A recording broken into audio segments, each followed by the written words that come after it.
રાજ્યમાંથી શ્રમિકોના પલાયન પર કેબિનેટ પ્રધાન મનસુખ માંડવિયાનું આવ્યું છે નિવેદન। સરકારના પ્રયત્નોથી સતત ગેસ પુરવઠો મળી રહ્યો છે, આ દાવો કર્યો માંડવિયાએ। દેશમાં ગેસ પુરવઠો, પેટ્રોલ ડીઝલ પૂરતી માત્રામાં છે। એક્સાઇઝ ડ્યુટી ઘટાડીને પેટ્રોલ ડીઝલમાં એક પણ રૂપિયો વધારાયો નથી। અન્ય દેશમાં લોકડાઉન જેવી સ્થિતિ હોવાનો પણ વાત તેમણે મૂકી હતી।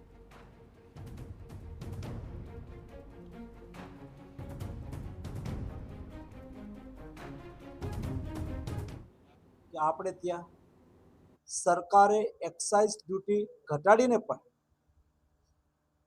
એક પણ રૂપિયાનો પેટ્રોલ ડીઝલની અંદર ભાવ વધારો નહીં કર્યો, જ્યારે પાડોશી દેશની અંદર સ્થિતિ વિપરીત છે। ત્યાં લોકડાઉન લાગુ કરવા પડ્યા છે। એવી સ્થિતિની અંદર દેશની અંદર આંતરરાષ્ટ્રીય પરિસ્થિતિની મિનિમમ અસર થાય એના માટે મોદીજીએ ઉત્તમ પ્રયાસ કર્યો છે।